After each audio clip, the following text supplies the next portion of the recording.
Júnior. Paulo Júnior é um mestre por excelência, um irmão especial. A gente conhece muita gente inteligente, mas não conhece muitos sábios. Paulo Júnior é um sábio. É um privilégio tê-lo aqui. Eu queria orar pela vida dele. Ele tem influenciado muita gente, mas muita gente, e sido um instrumento de Deus de forma poderosa. Obrigado, Senhor, pelo Paulo. Obrigado pelo amigo, pelo conselheiro. Obrigado, Senhor, pelo colega de ministério, mas principalmente pelo cristão com quem se pode contar, com o irmão com quem se pode contar. Muito obrigado, Senhor. Obrigado pelo seu ministério, pela sua vida, pela sua família, pela igreja que o Senhor ajudou a disseminar no Brasil.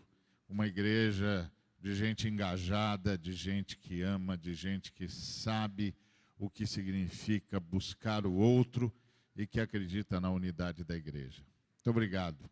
Que a tua palavra, mais uma vez, venha através dele e traga luz e vida para a tua honra e tua glória. Em nome de Jesus. Amém. Privilégio estar aqui. Louvo a Deus pela solidariedade, vocês concordarem da gente ir direto aqui. E muito bom. Eu espero em Deus que realmente os nossos corações estejam totalmente abertos, né, e sensíveis àquilo que é a voz do Espírito e aquilo que é a vontade de Deus a ser comunicado aos nossos corações essa noite. Eu não sei quantos sabem, eu vou compartilhar sobre um assunto aqui desafiador, diga-se de passagem, e o tema que eu quero compartilhar com vocês aqui é o Evangelho da Justiça e o Ministério Feminino, dar voz à presença da mulher na igreja. Glória a Deus. Aleluia. Amém. Eu fiquei muito assim honrado e me senti assim como um predestinado por Deus nas minhas convicções calvinistas para falar desse assunto. Fiquei muito alegre mesmo de falar disso aqui essa noite. E eu quero dizer que eu tenho um currículo forte para falar sobre isso. É porque lá em casa são 4 filhas e 1 filho. Então eu tive a graça de ficar dentro do mesmo cercado e ser usado por Deus para conviver com 5 mulheres maravilhosas. Estou escrevendo um livro sobre TPM. Porque enquanto as mulheres administram 1 por mês, eu administrava 5. Então eu entendo melhor disso do que muita gente aí. Eu me lembro quando foi para nossa filha mais nova, a caçula, nascer, já eram 3 filhas, 1 filho, meu filho mais velho, ele foi o primeiro. E aí ele estava vendo aquela luta lá em casa, ele chegou para mim, a mãe grávida já, da Isabel, ele falou assim: pai, vamos orar para vir um homem? Eu falei assim: eu acho que agora não convém mexer nisso não. Se a gente for orar agora, tem que ser com muita convicção, para esse não ficar no meio do caminho. Mas vamos orar, que eu acho que já está pronto. Mas você crê? Ele falou: vamos orar. Porque ele em casa estava de um jeito assim, amado. Vou te explicar para você como é que era o negócio lá em casa. A gente foi pegando uma unção feminina lá em casa, que o cachorro era fêmea e o carro era perua. Minhas meninas quiseram coelho lá em casa. Elas inventaram de querer um coelho lá em casa. E eu fui no pet shop. Falei para o rapaz, eu quero 2 coelhos. Ele falou assim: o senhor quer macho ou fêmea? Eu falei assim: não vai fazer muita diferença. Tinha uma gaiola com 50 coelhos assim na nossa frente, filhotinho. Eu falei: não vai fazer diferença não, está de um jeito lá em casa, você pode enfiar a mão nessa gaiola aí, pegar 2 coelhos do jeito que você quiser, e vão ser 2 fêmeas. Eu falei: que é isso? Eu falei: rapaz, estou te falando. Ele enfiou a mão, pegou um, é fêmea. Eu estou te falando. Enfiou a mão de novo, é fêmea. Eu falei: rapaz, não tem erro não. Né? Então, e não adiantou, meu filho orou, eu falei amém com ele, mas a Isabel já estava pronta, é maravilhosa. E a nossa filha mais nova se chama Isabel, exatamente porque Isabel quer dizer satisfação, alegria de Deus. Então, é uma alegria falar sobre isso. E eu queria, quem já me conhece, sabe assim que a minha formação é engenharia civil e eu gosto muito de refletir sobre os temas, sobre os assuntos, numa perspectiva de fundamentação, de princípio. Abordar os aspectos e tratar os assuntos no seu aspecto mais subjetivo. Eu entendo que muitas vezes, como igreja, nós estamos sofrendo nos aspectos objetivos porque não tratamos a sua fundamentação subjetiva. Os conceitos estão mal fundamentados e, por isso, as práticas nunca vão se ajustar. Então, muitas vezes, nós estamos tentando acertar na prática, sendo que o nosso problema não é de prática. O nosso problema é de fé. E tudo que não vem de fé é pecado. E a fé é uma convicção absoluta daquilo que não é o visível. Então, a fé, ela tem desdobramento prático, mas ela tem fundamentação subjetiva. Ou seja, a fé está fundamentada naquilo que é o invisível e ela se revela, ela se manifesta, ela atua no aspecto visível. E muitas vezes nós estamos fazendo a coisa invertida. Nós estamos gerando crenças a partir de constatações objetivas, tentando usar essas crenças para produzir realidades subjetivas.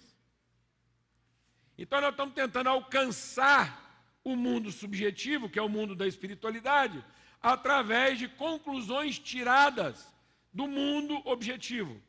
Então a humanidade conjectura, a humanidade faz ciência, a humanidade chega a determinadas conclusões, e muitas vezes a igreja está elaborando a sua fé dentro do fechamento, do enquadramento dos conceitos humanos. Eu vou explicar isso melhor através de um exemplo, e depois lá na frente você vai entender por que desse exemplo.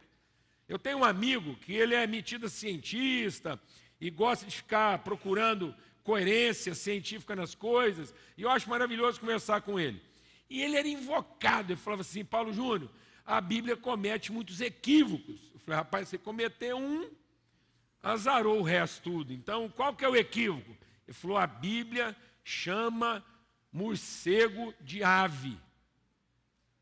Porque lá na categoria lá das aves, o morcego está como ave. Depois a Bíblia fala que Judas foi engolido por um grande peixe. Desculpa, Jonas. Já quase matei o cara errado aí na barriga. Então, a Bíblia fala que o Jonas foi engolido por um grande peixe. Ainda que, na verdade, Jonas tenha sido por um momento Judas, né? Bom, mas isso não interessa agora. E aí, ele foi engolido. E não há registro, assim, de um peixe tão grande. Mas há registro histórico de homens que passaram algum tempo no ventre de uma baleia e não morreram. Foram vomitados depois, ou quando matou a baleia lá, achou um cara vivo lá dentro. Isso tem registro histórico.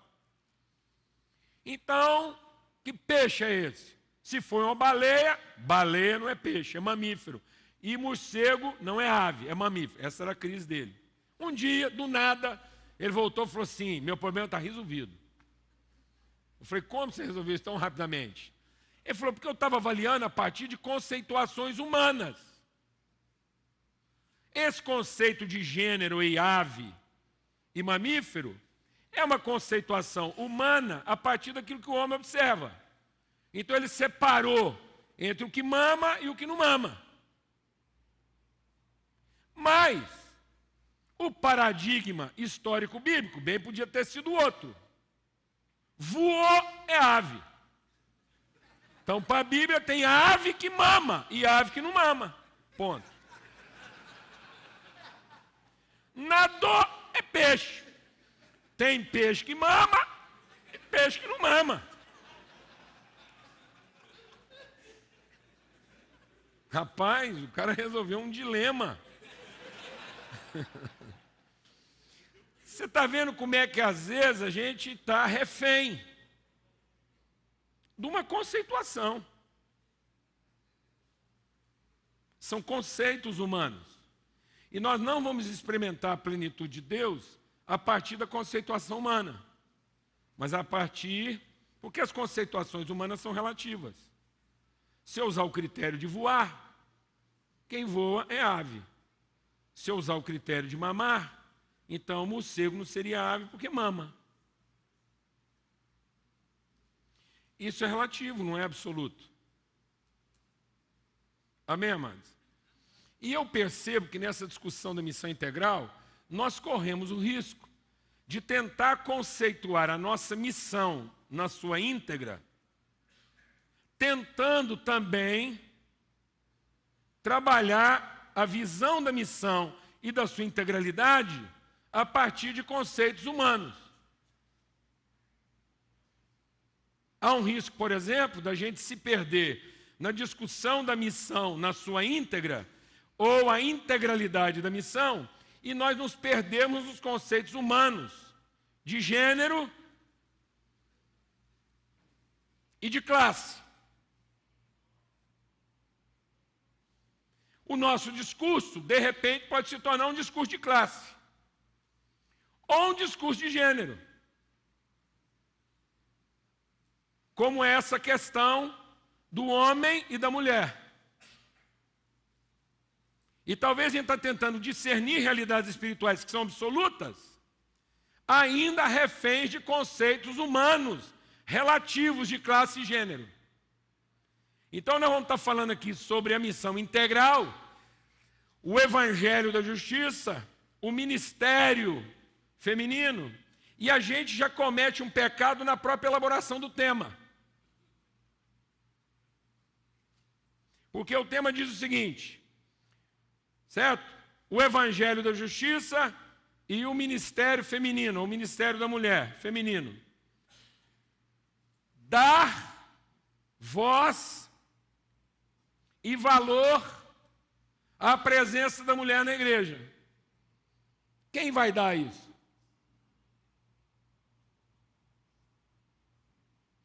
Quem tem esse direito? A partir de que universo, de que autoridade emana essa autorização? Quem dá voz à mulher? Quem reconhece a sua presença? Está vendo? Então nós podemos chegar a uma conclusão fantástica, fazer um apelo aqui que nós devemos dar voz à mulher. Quem vai dar essa voz? Quem chegou a essa conclusão? Os homens é que finalmente concluíram que na igreja deles as mulheres também vão receber o favor e devem ser gratas para o resto da vida, de que agora vocês finalmente, depois de a gente ficar aqui 40, agora são só 30, orando e buscando Deus, o Espírito Santo vai falar a todos os corações, e as mulheres que estão aqui vão receber o presente, a dádiva e a redenção de ter voz e presença que até hoje não tinha. De nada.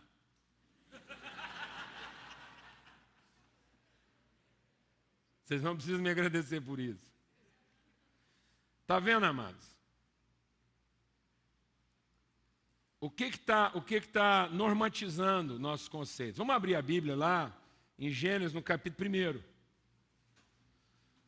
Porque a gente não vai entender o propósito de Deus se não entendê-lo a partir do seu princípio.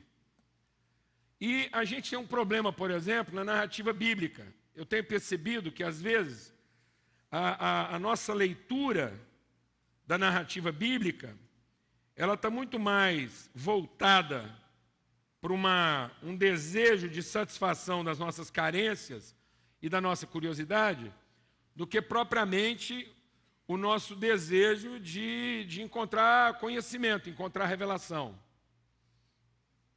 Por exemplo, a narrativa bíblica, apesar do seu apuro científico, e a narrativa bíblica ela tem pureza, ela tem coerência,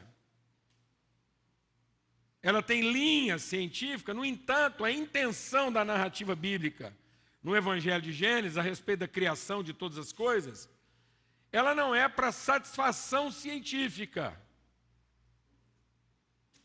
Ela tem conteúdo, coerência, abordagem, direção científica, mas o propósito é pedagógico. É uma das coisas mais complexas da ciência, sendo contada de uma forma que nos ensine a respeito de identidade, natureza e propósito de toda a criação. Amém, amados? E aí, quando vai falar da narrativa bíblica do homem, do ser humano,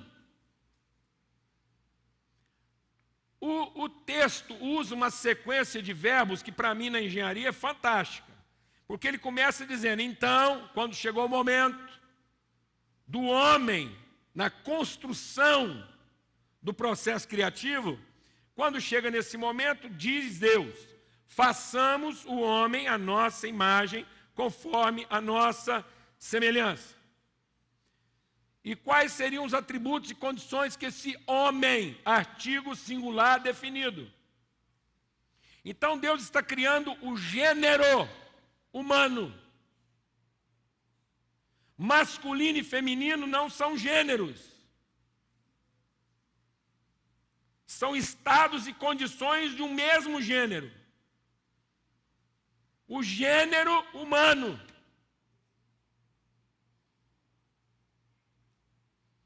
Se a gente não entende isso, fica a sensação de que Deus criou o macho e algum tempo depois, por insatisfação, e se fosse por insatisfação, por confissão da sua incompetência, ele não planejou direito, não se organizou, criou de qualquer jeito, viu que não estava funcionando, e a mulher entra como uma adaptação do projeto. Quem está entendendo o que eu estou falando aqui? Não. Deus diz, façamos o homem. É tanto assim que lá em Gênesis, no capítulo 5, diz que Deus, quando os criou, os chamou de Adão. Então o ser humano não tinha dois nomes. Tinha um nome. Porque Deus estava criando a pessoa na sua condição relacional. Porque como esse homem criado por Deus tem que traduzir de maneira visível sua semelhança invisível, nós estamos falando de um Deus criador relacional. O Deus que está criando o homem não é uma individualidade. O Deus que está criando o homem é uma pessoa nas suas relações. Pai, Filho e Espírito Santo. Então nós não estamos falando de um Deus individual, nós estamos falando de um Deus pessoal. Um Deus que optou para si mesmo a forma de existência que esse Deus determinou para si próprio. É uma forma de existência relacional, interdependente. Um Deus livre, mas não emancipado. Glória a Deus, irmão. Aleluia. Então ele vai criar um ser igualmente o quê? Relacional. Então ele não vai criar um indivíduo, ele vai criar uma relação. Aí a gente começa a entender que Deus só pode ser revelado, conhecido e manifesto não através de um indivíduo, mas através de uma relação. Para que Deus seja conhecido, para que Deus seja manifesto, para que Deus seja visto, é necessário uma relação e não um esforço individual. É necessário dois ou três. Um não revela quem Deus é. Então Deus não habita a individualidade. Deus não abençoa a individualidade. Deus não se revela ao indivíduo. Deus habita, abençoa e só se revela à relação. Amém, mano? Então ele diz, vou fazer o homem. Então agora eu estou pensando aqui como um projetista, um arquiteto e um engenheiro. Ele diz, vou fazer. Isso fala da sua vontade. A vontade de Deus é fazer o homem, no seu sentido mais amplo, conceitual. Aí o próximo verbo não é mais fazer. Então Deus passou para a segunda fase do seu projeto. Ele agora vai criar o homem. Glória a Deus, amado. Amém? Então Deus diz que faria. Isso revela a sua vontade. O homem nasceu da vontade de Deus de fazê-lo. E o homem só é homem se ele estiver dentro, enquadrado, esquadrinhado, desenhado, formatado, dentro daquilo que é o projeto de Deus determinado para o homem. E o projeto de Deus determinado para o homem é uma composição relacional. Ele diz, esse ser de gênero humano, eu vou criá-lo macho e fêmea, assim Deus criou. Então está criado.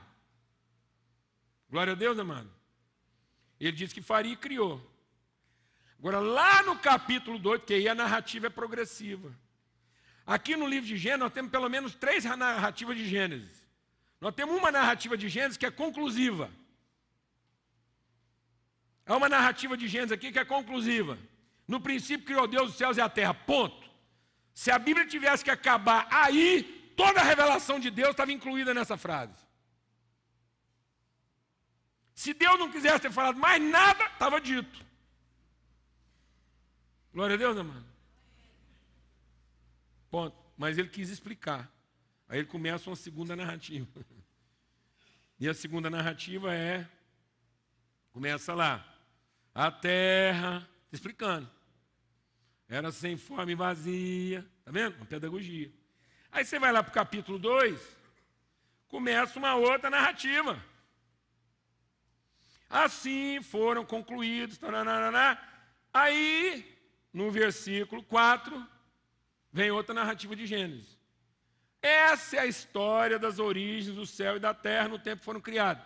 Então você está percebendo que agora é como se Deus tivesse feito uma narrativa genérica, depois ele faz uma narrativa de plano, agora ele vai falar narrativa específica. Dentro dessa narrativa genérica e planificada, ele vai falar da questão específica da formação do homem. Então o homem foi feito por Deus, gênero humano. Foi criado por Deus, macho e fêmea. E na hora de formar, ele formou primeiro o macho. Glória a Deus. E de dentro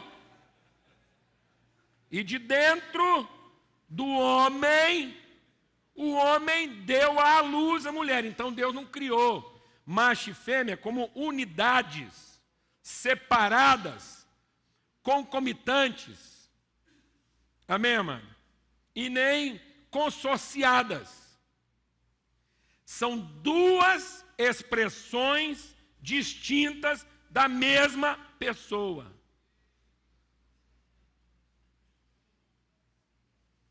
Então, o macho, tanto quanto a fêmea, carregam características peculiares da pessoa de Deus. Glória a Deus, irmão. Aleluia. Foi o pecado que transformou a personalidade em culto da individualidade.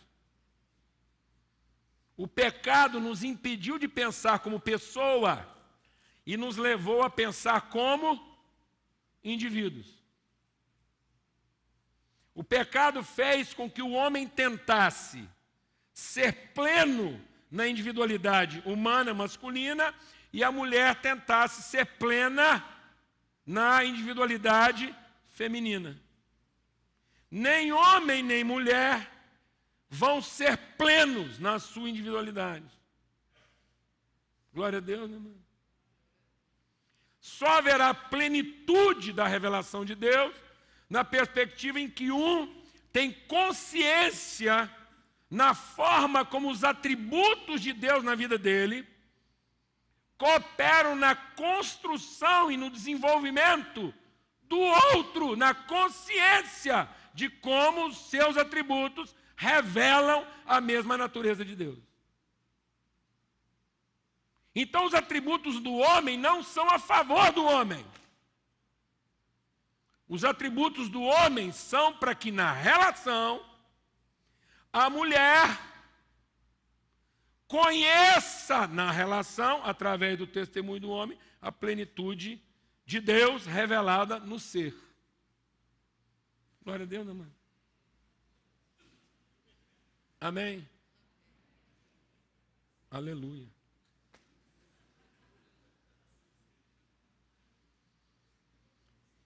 Então, não é a forma como eu desenvolvo a minha individualidade, mas é a forma como eu desenvolvo a minha personalidade.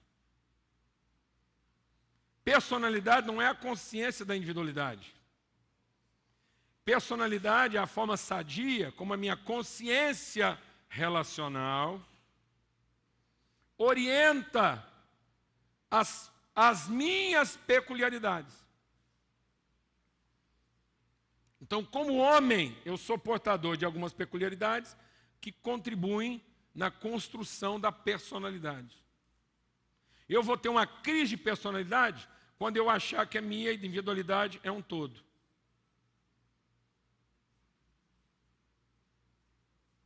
Porque eu vou achar que eu posso ser completo em mim mesmo. Quem está entendendo isso? Amém, irmãos? Então, isso ajuda a gente a trabalhar aqui alguns conceitos que são importantes. Nessa questão, que eu acho que não dá para falar da questão do ministério feminino sem falar do ministério humano, relacional. A coisa não está complicada porque a mulher está sem voz. A coisa está complicada porque homens e mulheres estão sofrendo uma crise de personalidade. A ponto do homem achar que é ele que dá à mulher alguma coisa. E isso tem a ver, inclusive, com os nossos conceitos de integralidade na missão. Então, a gente vai tratar de algumas coisas aqui que tem a ver, inclusive, com o nosso conceito de missão integral. Vale dizer, por exemplo, que a figura salvadora, o nosso Salvador, o seu Salvador e o meu Salvador, não é o indivíduo Jesus.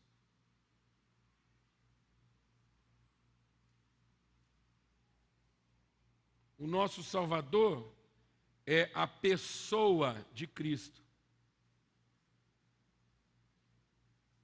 Jesus só se torna o Salvador porque o indivíduo, Jesus, revelou sua consciência de pessoa, tornando-se o Cristo na medida em que ele deu a vida para salvar o outro e não a si mesmo. Glória a Deus, irmão. Tudo que o diabo fez era a tentativa de aterrorizar o indivíduo Jesus, para que no fim ele salvasse quem? Ele mesmo. E ele não se tornasse o Cristo. Você veja, o nosso Salvador é uma pessoa formada de estado masculino e estado feminino no mesmo gênero humano.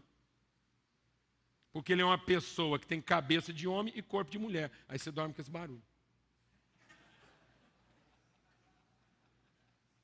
Porque o corpo dele é uma mulher, mas a cabeça dele é homem.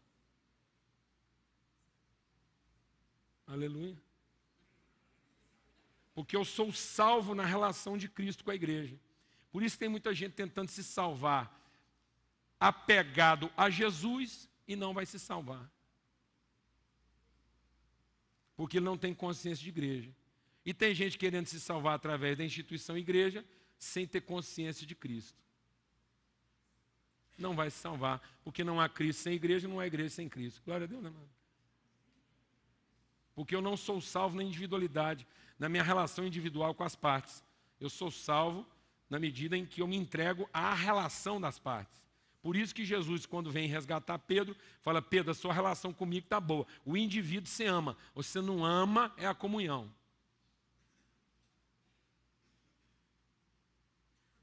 Está vendo, mano? Então nós não temos problema com Deus, nós temos problema com a relação. E nós estamos querendo ser salvos sem a relação. Glória a Deus. Amém?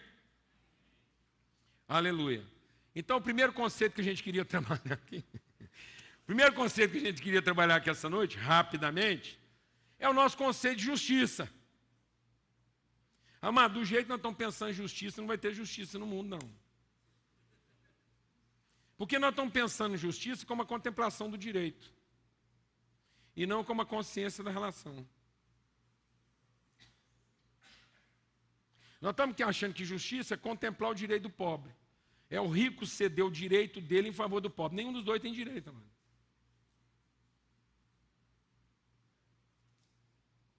A justiça está em que ambos tenham consciência um do outro. Glória a Deus, né, mano? E se relacionem de forma justa. Amém? Então a nossa consciência de justiça está prejudicada porque ela não envolve consciência de relação. Ela apenas envolve o senso de benefício. Nós estamos achando que em ceder o benefício, nós vamos fazer justiça.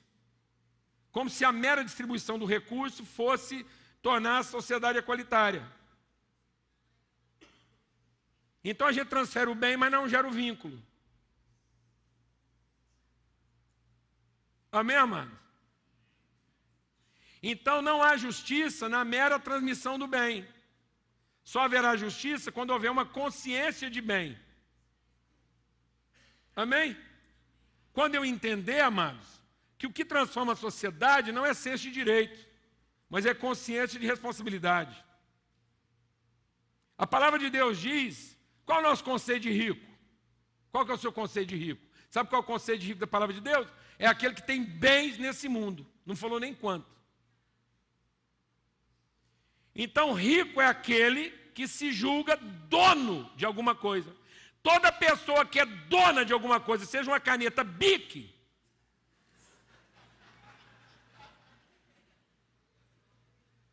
e ele acha que ele está fazendo o maior favor do mundo em dar uma caneta Bic para um pobre, esse cara é um soberbo, é um equivocado, e ele pode perder o seu senso, a sua consciência de salvação por causa de uma caneta Bic. Não precisa nem ser muito dinheiro. Porque a palavra de Deus diz assim: aquele que tendo algum tipo de bem nesse mundo, vê seu irmão, não é o pobre, vê seu irmão em dificuldade, e não comunga com ele sua dificuldade, não viu Deus.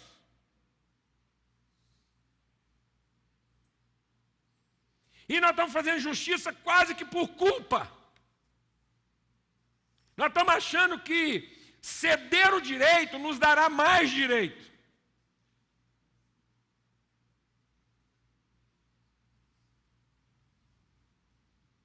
Isso não é justiça, mas isso é barganha sofisticada. Ainda temos como justiça o exercício do direito, e não a expressão e o exercício da responsabilidade. Deus amou de tal maneira que Ele deu-se na pessoa do seu Filho. O nosso conceito de graça, ele está equivocado porque nós chamamos graça de favor imerecido. E aí nós quantificamos a graça no limite da nossa necessidade. Então eu era um pecador, um perdido, eu estava indo para o inferno, e a graça me salvou. O que quer dizer isso? Quer dizer que agora eu não sou mais perdido, quer dizer que agora meus pecados foram perdoados, e eu estou indo para o céu. Amado, não é isso. A graça não foi Deus ter me feito um favor e me tornar merecedor apenas de alguma coisa que eu não merecia. Isso não é a totalidade da dimensão da graça. De fato, isso tudo é um favor que eu não merecia. Mas a graça foi além disso. A graça não me fez um favor me concedendo um benefício. O verdadeiro objeto e fruto da graça é que Deus transmitiu a sua natureza a mim. De modo que agora eu comungo a essência de Deus. Eu partilho do que Deus é. E Deus não apenas me amou, mas me deu agora as condições de amar tanto e como Ele. Isso é a graça. A palavra de Deus diz que em Cristo até principados e potestades subsistem. Tudo subsiste em Cristo, até os principados e potestades. Isso quer dizer o seguinte: o diabo, para sobreviver, come na mão de quem? De quem que o diabo depende para continuar existindo? Você não sabe? De Cristo. Hein? Tudo subsiste nele, hein? Até os principados. E o diabo faz por merecer para continuar existindo? Não. Então Cristo está fazendo para ele o quê? Um favor que ele não? Isso é graça.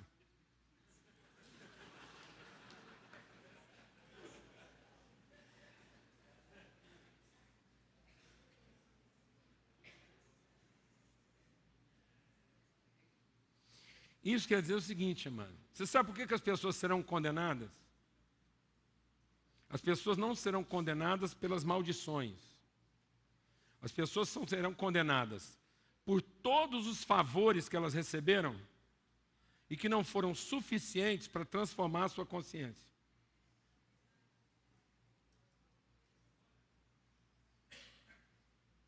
Você entendeu isso?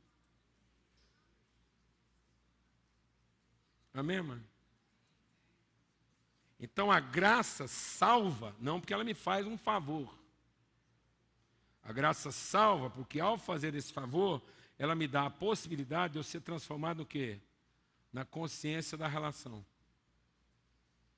Por isso que a gente não confessa pecado para ser perdoado. A gente confessa pecado na legítima e verdadeira intenção de restaurar a relação. Amém, irmãos? Glória a Deus.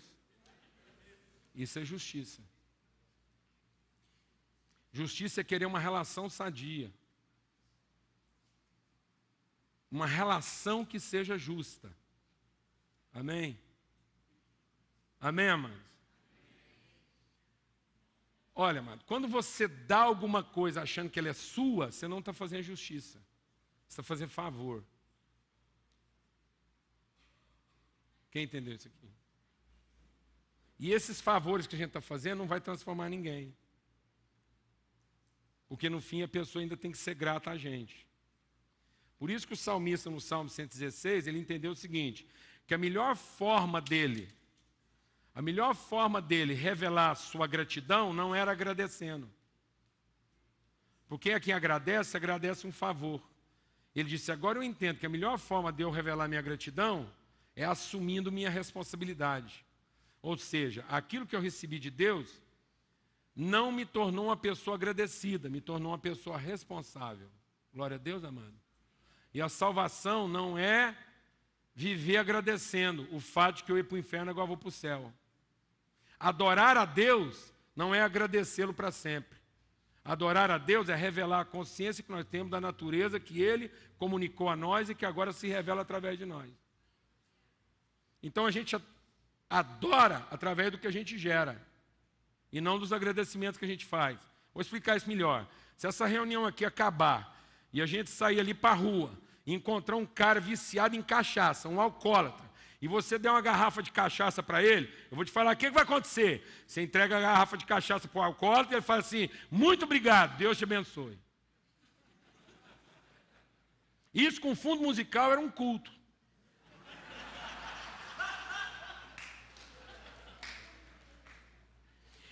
E se você mantiver a rotina da cachaça, você monta uma igreja.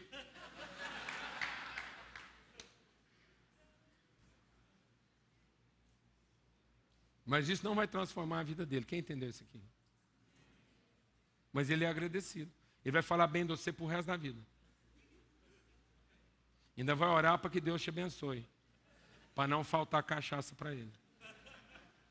Mas isso não vai tornar ele uma pessoa consciente. Justiça não é para minorar a desgraça. Justiça é para desenvolver a consciência. A consciência da relação que justifica. Justifica no sentido de validar e justifica no sentido de ajustar o ser humano. Glória a Deus, amado. Então, uma vez que a gente está entendendo esse senso de justiça, a gente precisa melhorar essa coisa do dar. Porque aí a gente vem e fala aqui, vamos dar à mulher. Essa coisa de dar fica parecendo que eu tenho um direito e agora eu vou abrir mão de parte desse direito e ela também vai ter um pedaço desse direito. Do jeito que nós estamos trabalhando esse senso de justiça, me permite eu falar aqui com muita franqueza, mas o horário permite. Então, assim, esse senso de justiça que nós estamos vivendo, fica parecendo que só haverá justiça se a gente der um pênis para a mulher e uma vagina para o homem. Porque agora as mulheres também vão ter pênis e os homens também vão ter vagina, e eles vão saber como é que funciona, e elas também vão ter o poder que não tinha. Quem está entendendo o que eu estou falando aqui, amado? O que o homem dá à mulher? Esse dar de Deus, deu seu Filho, para que isso gerasse em nós uma convicção, uma fé. Deus deu o seu Filho para formar uma consciência. E essa consciência fosse geradora de vida. Então o que o homem dá à mulher? Sua vida, seu dom, sua consciência de representatividade de Deus. Aquilo que eu tenho como homem, que são meus atributos de homem, de macho, do que for, esses atributos não me pertencem, eles estão a serviço da construção do ser. E quando eu dou isso, eu dou como quem induz, como quem promove, como quem catalisa, como quem estimula, como quem oportuniza que essa pessoa que recebe se torne mais consciente de si e da sua relação. Então eu não dou um pênis para a mulher, eu dou uma semente. De modo que essa semente contempla na vida dela todo o seu potencial de concepção. Ela vai se tornar plenamente consciente dos seus atributos. E o que a mulher dá para o homem? Não é uma vagina. É uma condição conceptiva. De modo que o homem na relação tenha consciência da sua capacidade, do seu dom gerador. O que ele é capaz de materializar. E assim a pessoa gera os frutos de Deus. Numa relação bendita. Amém, amado? Então isso não é uma competição de funções. Isso não é uma disputa de papéis. Nós não estamos aqui para disputar papéis, mas para induzir. É maravilhoso esse conceito da indução à luz. A relação que dá à luz é uma relação indutiva. É uma relação, é tão interessante isso, porque no inglês o verbo é bear. Aquele verbo que fala, irmãos, suportai-vos uns aos outros. Ou seja, empreste, dedique, entregue, oferte a sua vida na promoção do outro. É o verbo bear, que é o mesmo verbo bear da árvore que ber fruto, que é o mesmo verbo da mulher que no seu ventre ber um filho, que é o mesmo verbo daquela bolinha que vai lá no rolamento, que é uma estrutura de sustentação que não inibe, não imobiliza,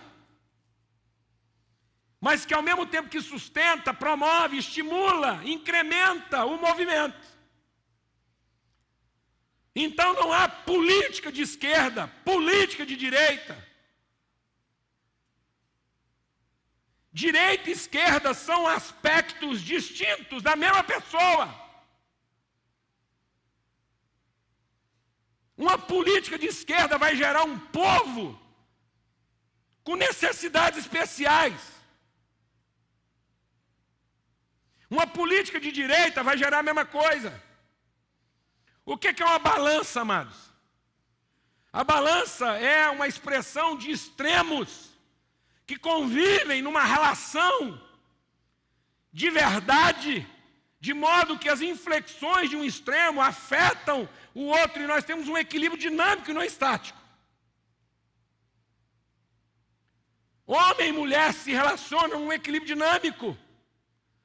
É o equilíbrio do movimento. Correia, a carreira que está proposta, de modo que quando uma parte se movimenta para avançar, ela conta com o apoio da outra. E isso é uma alternância de funções e não uma troca de papéis. Porque no fim quem se movimenta é a pessoa e não o indivíduo. Não há conflito. Não há separação. É um se dando. Nós estamos confundindo autoridade com poder. Homem e mulher têm a mesma autoridade. E poderes distintos para funções distintas. E o fato de nós termos poderes distintos não quer dizer que nós somos distintos em autoridade. Porque a autoridade está na consciência do que eu represento. E não na competência que eu tenho para um determinado serviço.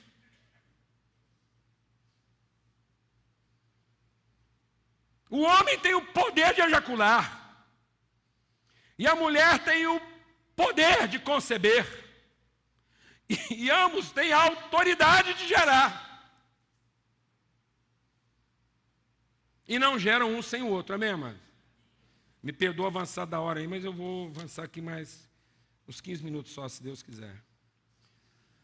E para concluir, um outro conceito, esse conceito de justiça, de dar, porque o texto é isso, né?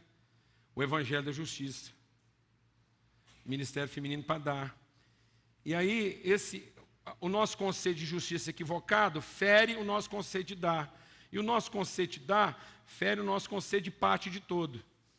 Nós estamos com um problema grave, porque nós estamos tentando dar totalidade à parte. Sendo que a parte nunca será todo. A salvação da parte está na consciência do todo. A gente foi tão cruel nisso que a gente acha que uma pessoa pode ser salva individualmente. Nós estamos ensinando as pessoas a salvarem-se individualmente. De modo que quando uma pessoa pensa que a salvação dele está em ter certeza da sua própria salvação, isso é satânico. Porque a verdadeira certeza de salvação deveria estar no fato de que agora eu tenho certeza que eu sou instrumento de salvação dos outros. De modo que eu não me ocupe da minha própria salvação. Glória a Deus, amado. De modo que eu seja tão salvo que eu possa pensar o tempo todo na salvação dos outros. Aleluia, meu irmão. De modo que quando o texto diz lá, salvem-se, eu jamais pensaria em salvar a mim mesmo, amém? Glória a Deus, amado. Então o homem vive para salvar quem, amado? A mulher, a família, os irmãos, a sociedade. E a mulher vive para quê, amado? Para salvar o homem, a família, a sociedade. Porque essa salvação é através, não é em favor de. Glória a Deus, amado. De modo que, por que Deus tem todo o direito? Porque Deus tem todo consciência de todo. Então, o direito não emana do sentimento da parte. Só haverá direito como expressão legítima de justiça quando houver absoluta consciência de todo. Por isso que Paulo diz, enquanto você toma a ceia tentando salvar a parte, você está comendo a condenação. Porque você não está comendo como quem tem consciência de todo, mas como quem sente sentimento de parte. Amém, mãe?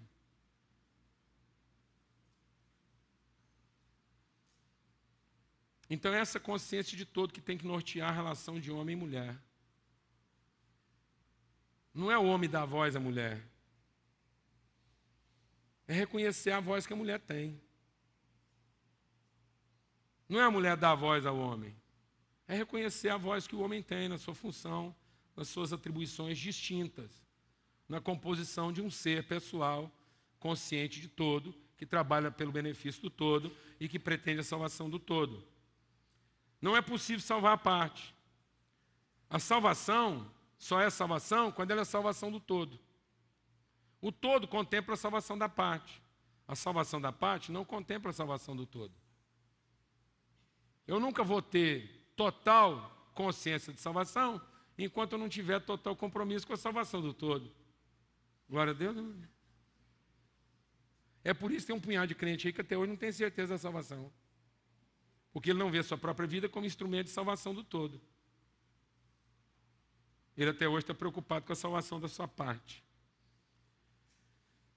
Então, a gente, quando pensa o poder da parte, a gente gera filhos da carne. A gente, quando tem a consciência da promessa em favor do todo, a gente gera filhos no espírito. A palavra de Deus diz que Abraão usou o seu poder de carne para engravidar uma escrava mulher.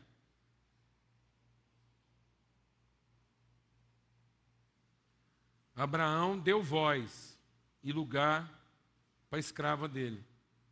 Ele escutou a voz da Sara e pôs a escrava na cama. E ela ficou grávida do poder de Abraão, que gerou Ismael. E que até hoje persegue os filhos da promessa. Nós não temos que dar voz a homens e mulheres. Nós temos que dar voz a Deus.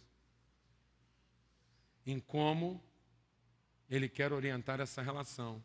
Para que essa relação gere filhos de Deus e não filhos de homens. Amém, mano? Gere filhos da vontade de Deus e não filhos da vontade do homem. Filhos de uma consciência relacional. E não crias de uma capacidade de procriação ou de competências individuais associadas. Não há direito da parte. Deus é o único que tem direito sobre tudo, porque é aquele que tem consciência de todas as coisas. Amém? E na medida que nós vamos ganhando consciência de todas as coisas do seu propósito, nós também vamos ser melhores instrumentos de justiça em favor do todo. Amém? Acabou. É isso aí que eu queria compartilhar com vocês. E nesse desafio de homens e mulheres. Eu creio que nós não temos aqui um desafio das mulheres. E nós não temos um desafio dos homens. Nós temos um desafio de consciência, de integridade. Eu creio que até na questão da missão na íntegra, a gente ainda engatinha em alguns processos, porque nós ainda não entendemos ainda completamente a integralidade da nossa missão. E estamos falando de integralidade e buscando o acerto das partes. E não, de fato, a consciência do todo.